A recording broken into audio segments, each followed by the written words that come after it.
다 함께 묵상기도 드림으로 주일 예배를 시작하겠습니다.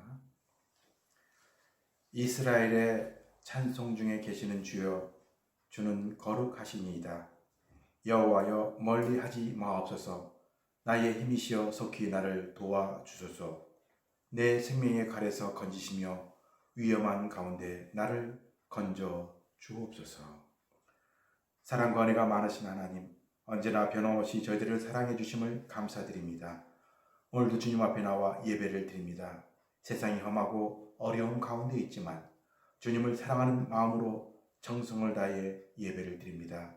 저희들의 예배를 받아 주옵소서. 이 예배를 통해 하나님의 주시는 놀라운 은혜를 체험하는 시간 되게 도와주시옵소서. 이 예배를 통해 주시는 말씀으로 세상을 이길 능력을 허락하여 주시옵소서. 예수님의 이름으로 기도드리옵나이다. 아멘. 찬송가 546장 찬송하시겠습니다.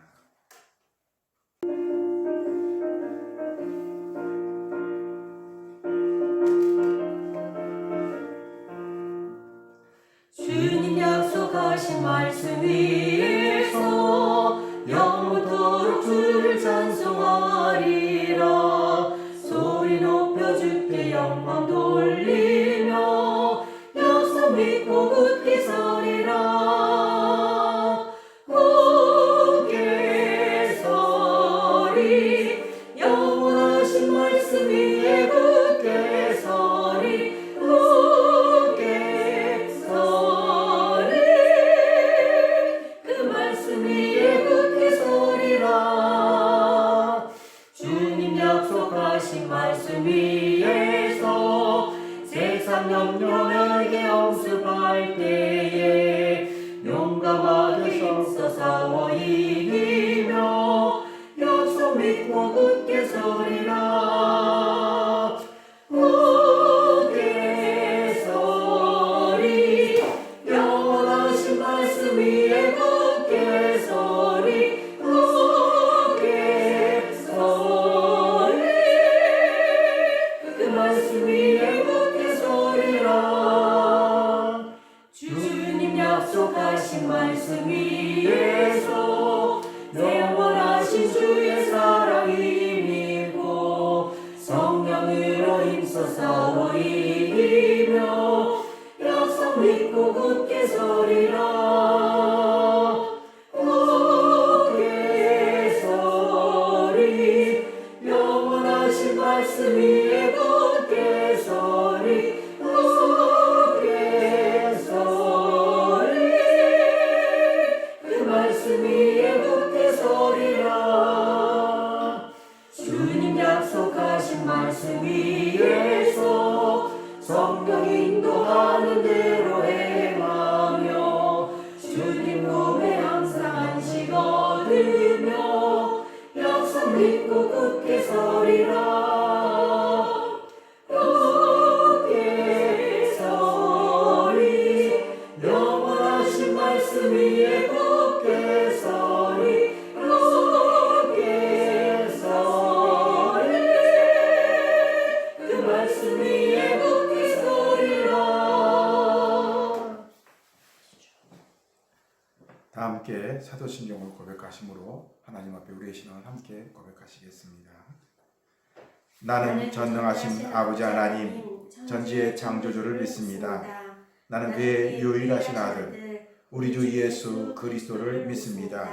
그는 성령으로 잉태되어 동정녀 마리아에게서 나시고 본디오 빌라도에게 고난을 받아 십자가에 못 박혀 죽으시고 장사된 지 사흘 만에 죽은 자 가운데서 다시 살아나셨으며 하늘에 오르시어 전능하신 아버지 하나님 우편에 앉아 계시다. 거기로부터 살아있는 자와 죽은 자를 심판하러 오십니다. 나는 성령을 믿으며 거룩한 공교회와 성도와 교제와 죄를 용서받는 것과 몸의 부활과 영생을 믿습니다. 아멘. 하나님께서 오늘 우리에게 주시는 말씀은 야고보서 1장 2절에서 4절의 말씀입니다. 다 함께 한 목소리로 함께 봉독합니다.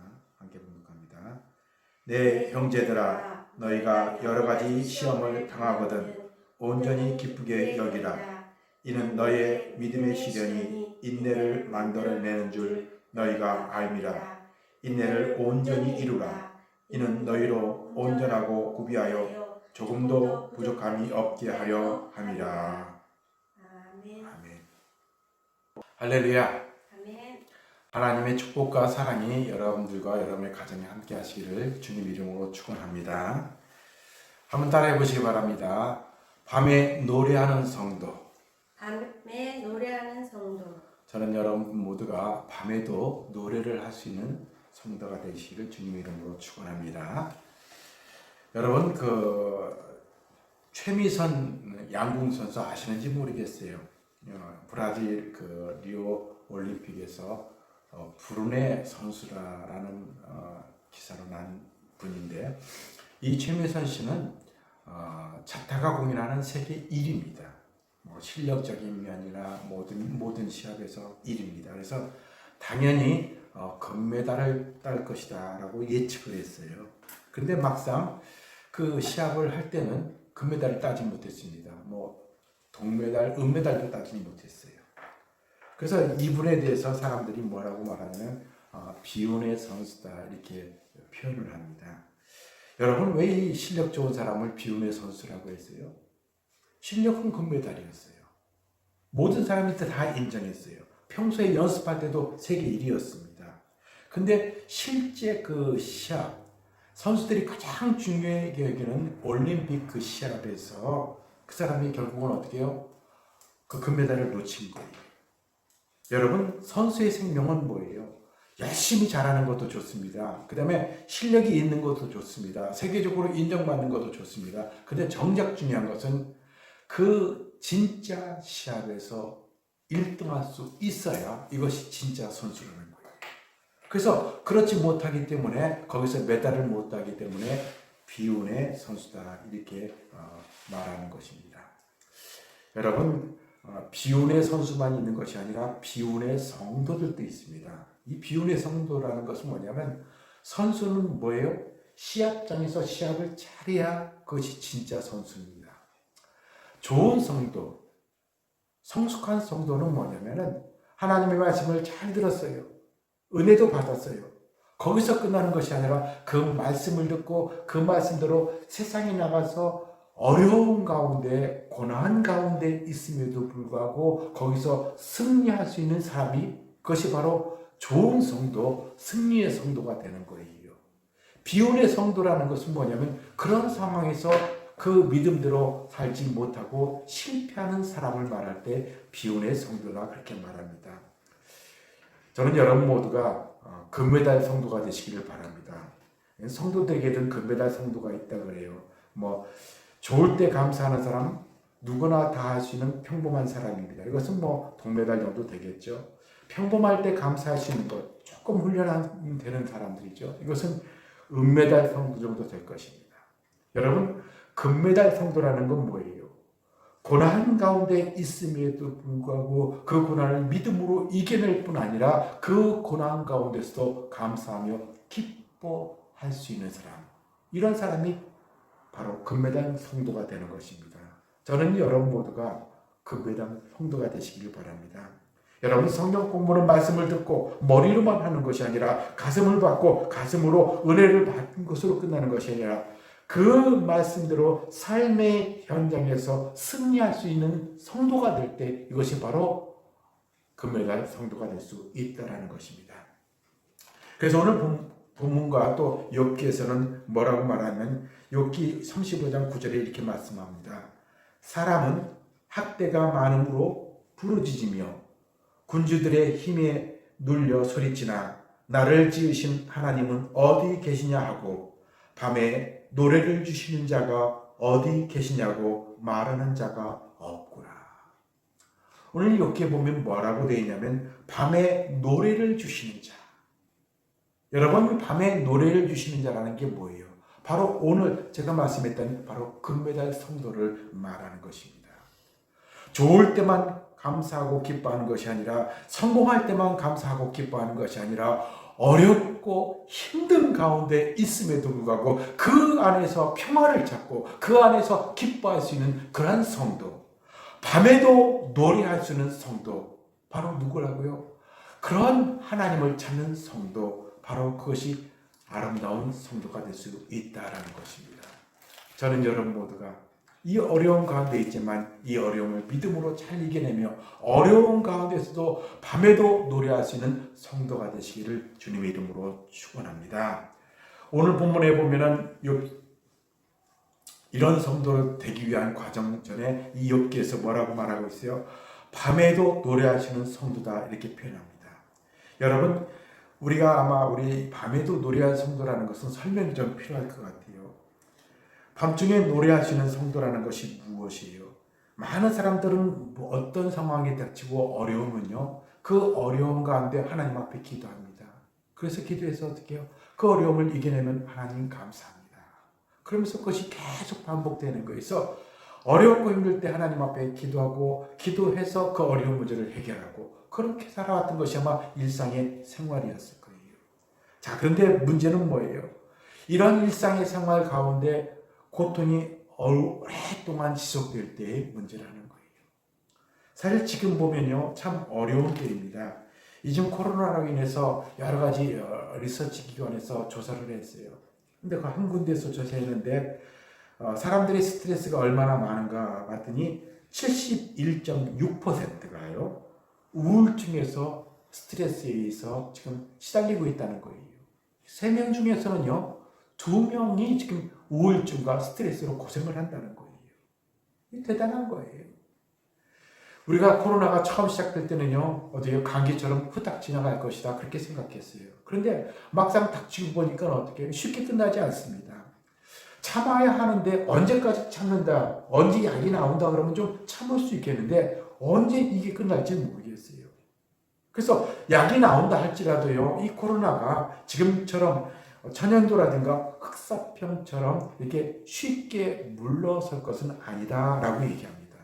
그러니까 감기처럼 또 반복되면서 계속 이것을 하다 보면 결국은 우리는 이 코로나와 함께 살아야 되지 않겠는가 이렇게 말하고 있습니다. 이러한 가운데 정말 이런 어려움 가운데 우리는 어떻게 이 어려움을 이겨내는가? 이제는 우리가 하나님 앞에 기도할 때 이 어려움을 빨리 좀 해결해 주시오라고 기도하는 것보다 이 어려운 가운데 있지만 이 어려운 가운데서 평화를 누리며 하나님 앞에 감사할 수 있는 것을 배워야 된다라는 것이에요. 그래서 오늘 본문을 통해서 우리가 어떻게 이 어려운 가운데서도 밤중에 노래를 할 수 있는가라고 하는 것을 본문을 통해서 우리에게 말씀해 주고 있습니다. 오늘 본문을 통해서 우리에게 주시는 첫 번째 방법은 뭐냐면 고난을 기쁨으로 승화시켜야 된다라는 것이에요. 한번 따라해 보시기 바랍니다. 고난을 기쁨으로 승화시켜야 됩니다. 승화시켜야 합니다. 오늘 본문의 1장 2절에 보면 뭐라고 되어 있어요? 내 형제들아, 너희가 여러 가지 시험을 당하거든 온전히 기쁘게 여기라. 오늘 본문의 내용을 보면요, 쉽지 않은 말씀을 하고 있어요. 여러분, 시험, 어려움, 고통, 이것은 기쁨과는 정반대의 개념이에요. 원래는 성공, 풍부, 합격, 이런 것들은 기쁨과 어우러지는 그런 언어인데 오늘 부분에 보면 사실 받아들이기 힘든 말씀입니다. 시험이 있는데, 어려움이 있는데, 고통이 있는데 그 고통 가운데 어떻게 기뻐할 수 있냐는 거예요. 이 말씀에 대해서 깊이 고민한 분이 한 분 있어요. 팀 켈러라고 하는 분인데 이분은 사람들이 고통을 당할 때 특히 믿는 사람들은 어떤 현상이 나타나는가를 조사를 오랫동안 해봤어요. 그랬더니 나중에 그분의 결론은 이거예요. 고난으로 신앙을 떠나거나 고난으로 하나님을 만나거나 이 둘 중에 하나를 한다는 거예요. 참 의미 있는 말이에요. 성도들이 평상시에 어떤 신앙생활을 합니까? 기도해서 응답받고 또 문제가 해결되고 또 그 문제를 위해서 기도하고 또 응답받고 그것이 반복되면서 자기도 모르는 사이에 하나님 앞에 간절히 기도하면 모든 문제가 해결될 것이다 라고 사람들은 믿고 그렇게 살아왔습니다. 그래서 신앙생활하는 사람들이 참 많이 있어요. 그러다 갑자기 고난이 오랫동안 지속되다 보면 그 고난 가운데 두 가지가 나타나더라는 거예요. 한 사람은 어떻게 해요? 그 고난을 통해서 지금까지 믿었던 하나님을 믿지 못하고 떠나는 사람이 있는가 하면 그 반대로 그 고난을 통해서 하나님께 더 간절히 기도하면서 자기가 지금까지 살아왔던 하나님, 자기가 관념적으로 믿어왔던 그 하나님이 아니라 정말 자기 삶 속에서 실제 가슴을 움직이고 자기에게 능력을 주시고 고난을 이겨낼 수 있는 힘을 주시는 하나님인 것을 깨닫고 오히려 깊이 하나님을 만나는 사람도 있다라는 것이. 저는 여러분 모두가 이 어려운 가운데 있을 때 하나님 앞에 깊이 기도함으로 인하여 하나님과의 깊은 교제를 통해서 이 고난을 이겨낼 뿐 아니라 이 고난 가운데서 기쁨을 회복하시는 여러분 되시기를 주님의 이름으로 축원합니다. 그래서 오늘 본문에 보면 뭐라고 되어 있냐면 온전히 기쁘게 여기라 라는 이 말씀은 바로 후자의 삶을 말하는 거예요. 우리가 신앙생활하다 보면 신앙생활하는 계기가 있습니다. 어려서부터 부모를 따라 신앙생활하는 사람도 있고요. 어떤 분은 친구를 따라 전도를 받고 신앙생활하는 사람도 있고요. 근데 많은 대부분의 사람들은 어떻게 해요? 정말 어려운 일이 있을 때 하나님 앞에 기도합니다. 그래서 기도했는데 그 어려운 가운데 기도했을 때 하나님이 그 초신자들에게는 그 기도를 응답해 주셔요. 그래서 어떻게 해요? 그 어려움이 해결되면서 그때부터 신앙생활하는 사람들이 참 많이 있어요. 자, 그런데 이렇게 시작된 신앙생활이 신앙생활은 바로 어렵고 힘들 때 하나님께서 기도해서 문제를 해결해 주시는 분이다 라고만 생각할 때가 참 많이 있습니다. 그런데 오늘 본문을 통해서는 그 말씀을 하는 것이 아닙니다. 하나님께서는 어려운 가운데 그 힘든 가운데 그 문제를 해결해 주면서 하나님께서 여러 가지 문제를 해결해 주기도 하지만 더 중요한 가운데는 고난 가운데 하나님께 기도함으로 인하여 고난 가운데 기쁨을 회복할 수 있는 방법도 있다라는 것이. 그래서 오늘 그 기쁨을 얘기하는 거예요. 하나님이 주신 그 기쁨이라는 게 무엇인가? 여러분 인생이라는 것은요. 어떻게 이루어지는가? 인생은요. 내가 겪는 10%의 사건과 그 일어난 사건에 대한 나의 삶의 태도, 내가 어떻게 반응하느냐에 따라 다른 내 삶의 태도 90%에 의해서 결정된다. 그렇게 말해요. 참 중요한 말이죠. 우리가 힘들고 어렵고 잘되고 성공하고 실패하고 이것보다 더 중요한 것은 우리 사건 가운데 이 10%의 사건보다 더 중요한 것은 그 10%에 대한 나의 반응에 의해서 내 인생이 결정된다는 거예요. 윌리엄 제임스 교수는 그런 얘기를, 더 중요한 얘기를 했습니다. 인간은 자기의 태도를 바꿈으로 자기의 인생을 바꿀 수 있다. 어떻게 한다고요?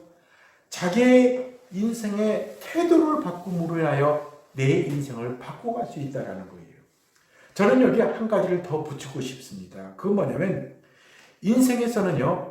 어떠한 신앙관을 가지고 있느냐에 따라서 그의 인생이 달라진다.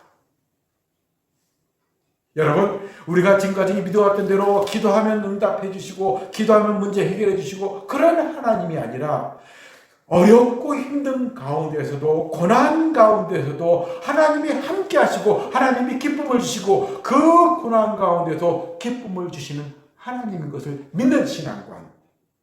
이러한 건전한 믿음을 갖고 살아가는 사람은요. 어떤 어려움 가운데서도 믿음으로 승리하며 살아나갈 수 있는 것입니다. 저는 여러분 모두가 이 코로나의 어려운 기간을 통해서 하나님 앞에 더욱 의지하시기 바랍니다. 교회에 못 나올 때 그 교회에 못 나오는 간절한 그 안타까운 마음을 가지고 하나님 앞에 더욱 가까이 가시기 바랍니다. 더욱 간절히 기도하시기 바랍니다. 그래서 하나님이 주시는 이 기쁨을 소유하시는 여러분 되시기를 주님의 이름으로 축원합니다. 두 번째 오늘 본문을 통해서 밤중에 노래하시는 그 믿음이라는 것은 도대체 무엇인가? 어떻게 해야 되는가? 그것은 고난을 성숙한 믿음을 이루는 재료로 사용해야 된다라는 것이에요. 한번 따라해 보시기 바랍니다. 성숙한 믿음을 이루는 재료로 사용해야 합니다. 재료로 사용해야 합니다. 뭐로 사용하라고요? 재료로 사용하라는 거예요. 1장 3절에 보면 이렇게 말합니다. 너희의 믿음의 시련이 인내를 만들어내는 줄 너희가 알미라. 오늘 본문에 보면 그 시련이라는 말을 씁니다. 이 시련이라는 것은 도대체 뭐라고 쓰느냐? 이 시련이라고 하는 뜻을요, 원래는 토기장이들이 사용하는 용어입니다. 그것을 도끼몬이라고 그렇게 말합니다. 도끼몬이라는 것은 뭐냐면 토기장이들이 그 토기를 구울 때 그 여러 가지 중요한 것을 보게 됩니다. 제일 중요한 것은 흙이라 그래요. 좋은 흙을 사고하는 그 재료가 중요합니다. 그 흙을 가지고 잘 빚어가지고 좋은 토기장이가 그것을 만들게 되는데 그것이 다 합격하는 거 아니에요. 그걸 가지고 어떻게 해요? 뜨거운 불에 달궈가지고 그릇을 만드는데 어떤 그릇은 깨집니다. 어떤 그릇은 이그러집니다. 어떤 그릇들은 완성하지 못하고 빛깔이 바랜 것들이 있습니다. 토기장이들은요, 그런 것들을 과감하게 끼워버린다는 거예요. 다 부숴가지고 다시 만들든가 쓰레기로 버리는 거예요. 그런데 그 고온에서 잘 견딘 그 그릇은 어떻게 해요? 그 토기장이들이 구해가지고 거기다가 그 토기장의 인장을 딱 찍고 마스터피스, 작품이라는 거예요. 그의 작품을 만들어내게 되는데 그 작품은 어떻게 되냐면 그때 뭐라고 말하면 도끼몬 해가지고 거기에 인장을 찍는 거야. 합격이라는 거야.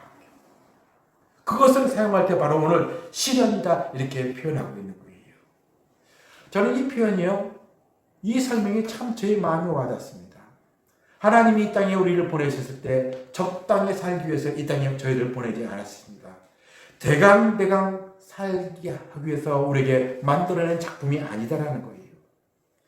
사실은 우리 성도 한 사람 한 사람에 대해서요, 도자기와는 비교할 수 없는 만큼 정성을 다해 하나님께서 우리를 창조하셨어요. 그리고 우리의 소중한 작품을 만들기 위해서 필요한 과정에 그 과정을 겪게 하는데 바로 그것이 고난이라고 하는 재료를 사용한다는 거예요. 이 고난은 바로 자기가 불에 의해서 달궈질 때 아름다운 작품이 만들어지듯이 하나님께서 우리 인간의 그 모든 것을 아름다운 삶을 만들기 위해서 하나님은 고난을 우리에게 주신다라는 거예요. 중요한 것은 뭐예요? 이 고난을 우리가 어떠한 마음으로 받아들이느냐, 이 태도가 참 중요하다라는 거예요. 사실 고난 가운데 기뻐하라 라고 말할 때 이 말씀에 순종하기는 쉽지 않습니다. 오히려 기뻐할 수 있어야 된다라고 하지만 우리가 쉽지 않아요. 그런데 이 쉽지 않은 말씀을 우리가 무엇을 이해하면 되냐면 고난은 바로 우리의 성품을 아름다운 성품으로 만들어가는 과정의 도구로 사용된다라고 믿게 되면요, 그것이 쉽게 이해할 수 있다라는 거예요. 그래서 이 말씀을 실천한 분이 한 분 있어요. 마이크 메이슨이라고 하는 사람인데 이분은 평생 우울증과 우울증이 아닌 그 경계선상에서 평생을 고생한 사람이에요. 근데 이분이 오늘 이 말씀, 이 야고보서 1장의 말씀을 들으면서요, 은혜를 받았어요. 그래서 이 사람이 어떤 결심을 하냐면 나는 90일 동안 이제 기뻐하겠다라고 결심하면서 90일 동안 기뻐할 수 있도록 매일매일 어떤 상황에서도 기뻐하겠다고 결심하고 그 기쁨의 일기를 쓰게 되는 거예요. 근데 이분이 그것이 뭐 성공했느냐 실패했느냐 이것보다 더 중요한 것은 이 90일 동안 내가 기뻐하리라 라고 하나님 앞에 약속하고 그리고 결심한 뒤에 나타난 마지막 노트가 참 중요한 것 같아요. 그게 뭐라고 썼냐면 그분이요, 기쁨은 근육과 같아서 쓸수록 강해진다. 여러분 대단한 말씀 아니에요? 기쁨은 뭐라고요? 근육과 같아서 쓸수록 강해진다는 거예요. 여러분 누구나 처음부터 좋은 일에만 기뻐합니다. 훈련 받아야 돼요. 그렇지만 기뻐하라고 결심하기 시작하면요, 그리고 내가 믿음대로 살겠다라고 결심하면요, 처음에는 힘들지만 조금부터 훈련하다 보면요, 나도 모르는 사이에 그것이 근력이 생겨가지고 어떤 어려움 가운데도, 심지어는 고난 가운데서도 기뻐하는 마음이 생기더라라는 것이. 저는 여러분 모두가 여러 가지 어려움 가운데 있지만 이 어려움 가운데 한번 훈련해 보시기 바랍니다. 하나님, 이 어려움 가운데 하나님 앞에 기쁨으로 또 하나님 앞에 간절히 기도하게 하심을 감사합니다. 믿음을 회복하게 하심을 감사합니다. 어려움도 있지만 그 어려움 가운데서도 지켜주심을 감사합니다. 그러면서 하나님 앞에 이 훈련을 통해서, 기뻐하는 훈련을 통해서 고난 가운데 기뻐하시는 여러분 되시기를 주님 이름으로 축원합니다. 여러분, 운동하는 분들이 그런 얘기를 많이 합니다. 코치들이 뭐라고 말하냐면 몸이 기억할 때까지 연습하라. 여러분, 이 이야기가 뭐예요? 수영을 오랫동안 한 사람들은요, 수영을 하지 않아도 오랜만에 물에 빠지면 어떻게 해요? 수영에서 나옵니다. 그런데 어떤 사람들이 물에 빠져요? 그 수영을 할 때 이론적으로 책으로만 공부한 사람이에요. 어떻게 해요? 열심히 훈련하고 다 했는데 물에서는 들어가 보지 못하고 실제 아무것도 못한 사람들은요, 이론적으로만 공부한 사람은 물에 빠져 죽습니다. 어떤 사람들이 사는 거예요? 몸이 익혀진 사람들. 여러분, 믿음 생활도 마찬가지예요. 신앙 생활도 마찬가지예요. 고난 가운데 기뻐하십시오 라고 말할 때 의뢰받고 끝난 사람은 안 돼요. 고난 가운데 기뻐하십니다. 그리고 고난 가운데 기뻐할 수 있습니다 라고 말했을 때 그 말씀대로 실천해보고 어떻게 해요? 훈련하다 보면 그 자신도 모르는 사이에 처음에는 억지로 했는데 나중에 보면 어떻게 해요? 내 몸이 기억하는 거예요. 내 삶이 기억하는 거예요. 그래서 나도 모르는 사이에 어려움 가운데 감사할 수 있는 그런 믿음이 생기는 거예요. 저는 여러분 모두가 이런 기쁨을 소유하시는 여러분 되시길 바랍니다.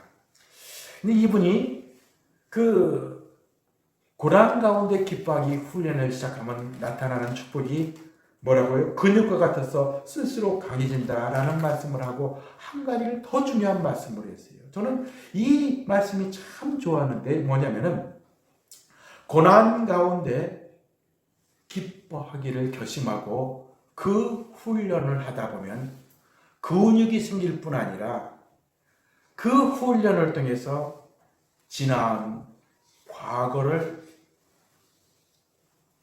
해석하는 방법이 달라진다는 거예요. 어떻게 달라진다고요?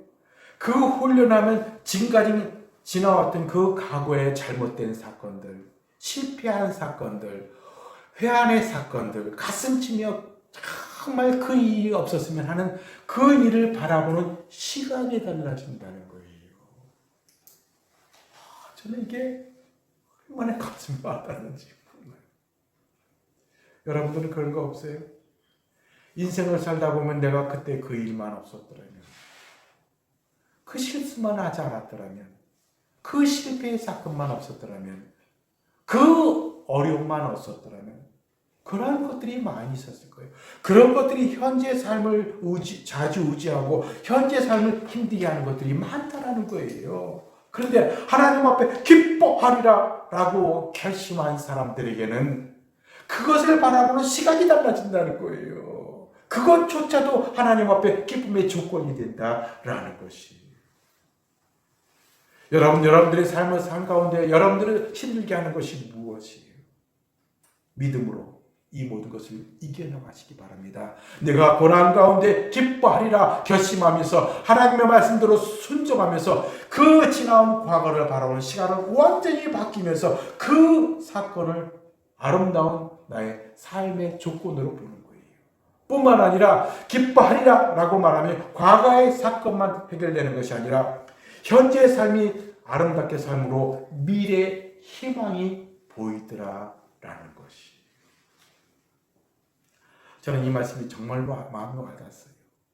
저는 여러분 모두가 내가 하나님 앞에 고난 가운데 기뻐하리라 라는 이 말씀에 순종함으로 인하여 이러한 기쁨을 회복하고 이 기쁨 가운데 살아가시는 여러분 되시기를 주님의 이름으로 축원합니다. 마지막 중요한 것이 있습니다. 하나님께서 이러한 믿음을 가진 사람들에게는 하나님이 어떤 축복을 주시냐? 하나님께서 귀하게 사용하신다라는 거예요. 한번 따라해 보시기 바랍니다. 하나님이 하나님이 귀하게 사용하십니다. 귀하게 사용하십니다. 여러분 이 말씀을 믿으십니까? 고난 가운데 다져진 사람, 고난 가운데 훈련받은 사람, 고난 가운데 기쁨을 회복한 사람들에게는요, 하나님이 귀하게 사용하는데 어떻게 귀하게 사용하셔요?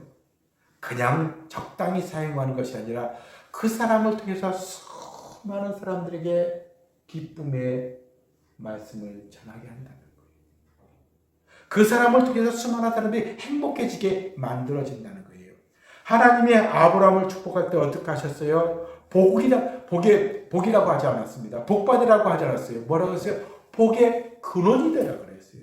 이 복의 근원이라고 하는 것은 그 사람이 감으로 인하여 그 가정이 행복해지고, 그 사람이 그 교회에 감으로 그 교회가 행복해지고, 그 사람이 그 사회에 있음으로 그 사회가 행복해지는 그러한 사람이 된다는 거예요.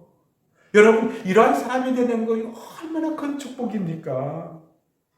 나 하나로 인해서 수많은 사람들이 희망을 갖게 하고, 사람들에게 기쁨을 전하게 하고, 수많은 사람들에게 위로를 주는 그런 사람이 되는 게 얼마나 중요해요. 이런 사람을 하나님이 어떤 사람으로 만드셔요? 고난 가운데 만들어진 사람, 고난 가운데 만들어진 성품을 가진 사람들을 통해서 하나님이 이렇게 귀한 일꾼을 만들어 가신다라는 거예요. 어떤 글 가운데 참 재미있는 글이 하나 있었습니다. 한 목수가 이제 나무 하나를 뱄어요. 그 나무를 베면서 이렇게 자르고 하는데, 그 나무를 자르는 동안 그 나무가 너무 아팠어요. 그래서 나무꾼한테 얘기합니다. 나무꾼님, 제발 좀 그만 좀 자르세요. 너무너무 아파요. 그러더니 나무꾼이 얘기합니다. 조금만 참아라. 그러더니 그 칼로 그 자기 몸을 다 잘라내더니 마지막에 보니까 다 잘라내는데 너무 아팠어요.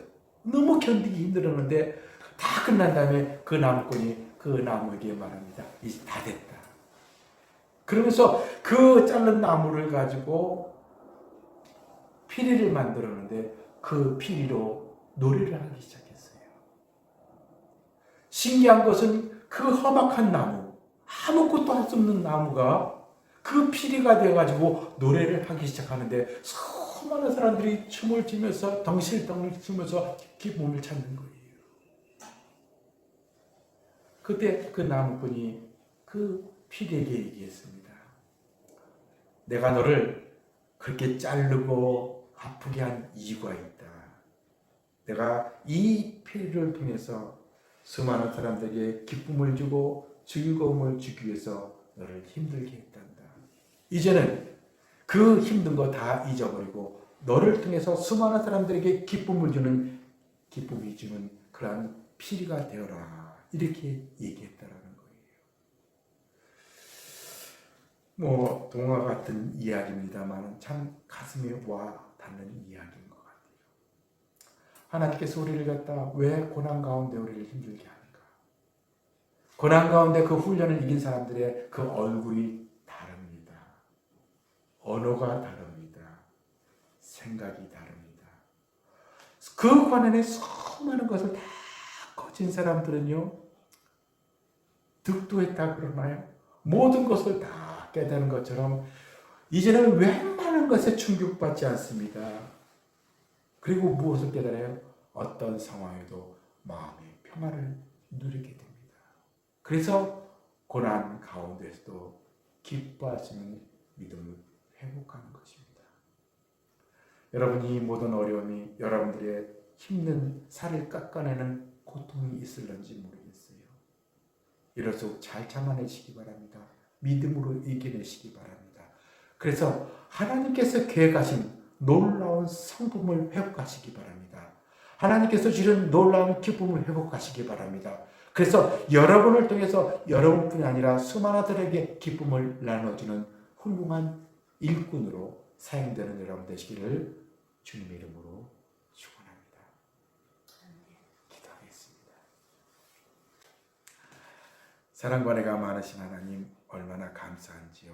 말씀을 통하여 우리에게 왜 이 고난이 있는가를 깨달았습니다. 단순히 고난을 이겨내기 위한 것이 아니라 이 고난을 통해서 하나님의 뜻을 깨닫게 도와주시고 하나님이 주시는, 하나님이 계획하시는 그 기쁨을 누리게 도와주시옵소서. 뿐만 아니라 나뿐이 아니라 모든 이들에게 이 기쁨을 함께 나누어주는 저희들 되게 도와주시옵소서. 예수님의 이름으로 기도드리옵나이다.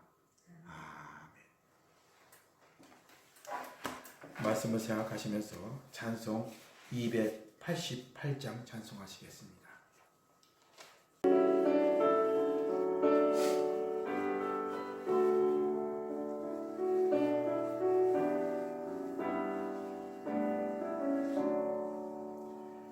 예수를 나의 구주 삼고 성령과 피로써 거듭나니 이 세상에서 내 영혼이 하늘의 영광 누리노라.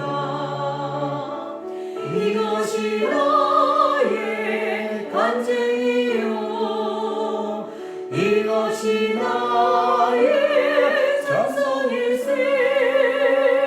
나 사는 동안 끊임없이 우주를 찬송하리로다. 온전히 주께 맡긴 내 영 사랑의 음성을 듣는 중에 전사를 왕래하는 것과 하늘의 영광 보리로다. 이것이 나의 간증이요 이것이 나의 찬송일세. 나 사는 동안 끊임없이 구주를 찬송하리로다. 주 안에 기쁨 누림으로 마음의 풍랑이 잔잔하니 세상과 나는 간 곳 없고 구속한 주만 보이로다. 이것이 나의 간증이요 이것이 나의 찬송일세.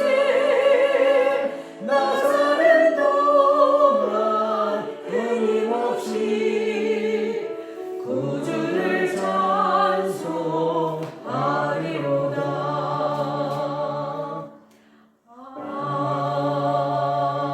아멘.